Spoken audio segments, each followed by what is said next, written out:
Hey friends, welcome to eSports, your go-to for all things football.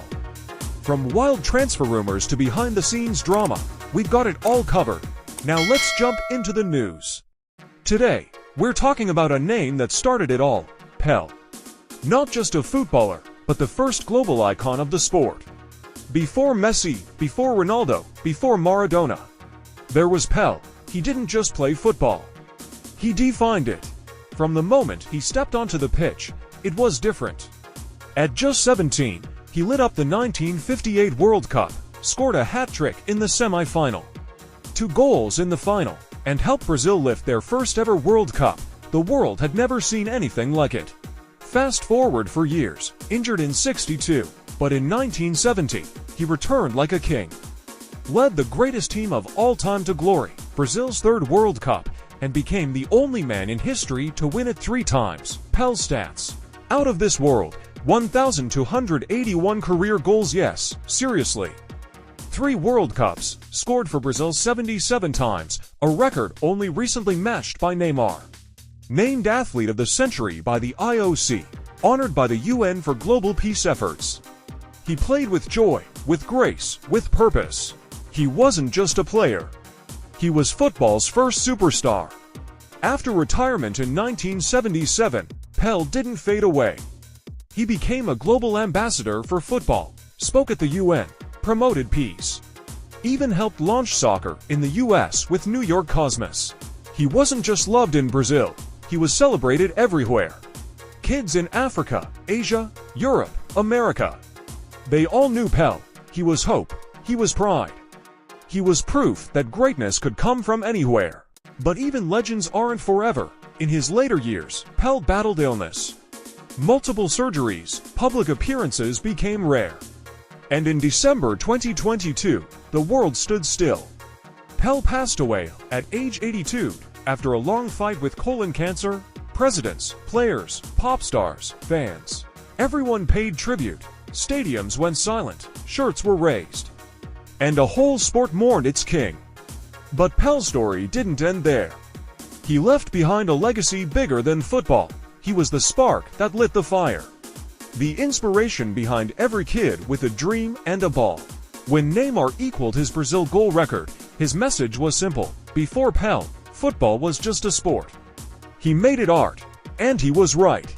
Pele might not be with us anymore, but his magic lives on, in every goal, in every celebration, in every young star who dares to dream, because before there were stars, there was Pele. And there will never be another like him. Now it's your turn. What's your favorite Pele memory? The 1970 World Cup, his smile after a goal, or the way defenders just couldn't touch him? Let us know in the comments. We read everyone. Welcome to eSports, where football legends live on. And today, we turn back the years to the sun-drenched streets of Garca, Brazil. Before the Screamers, before the Galacticos, before the world feared his left foot, we're telling the story of a boy, built like a tank, quick as lightning, and born with a cannon in his leg. Roberto Carlos was born in 1973.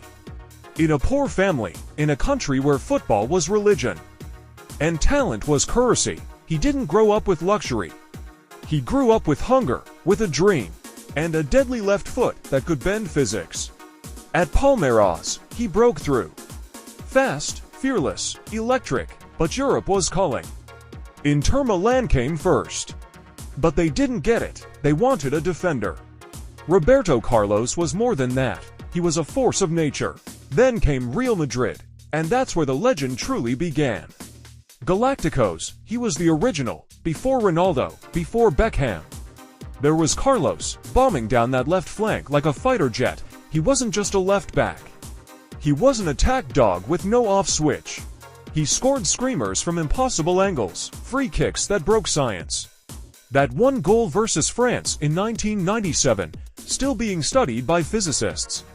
He had the speed of a winger, the stamina of a machine, and the rage of a warrior. What did he win? Everything. Champions League, La Liga, World Cup, Copa America. He made defending look fun, and attacking look deadly. He played 527 games for Real Madrid. scored 70-plus goals, and redefined what a fullback could be. For Brazil, he was untouchable. He and Cafu ran the wings like madman, 2000 to World Cup. Untouchable, he didn't just defend, he launched counterattacks with one thunderous touch.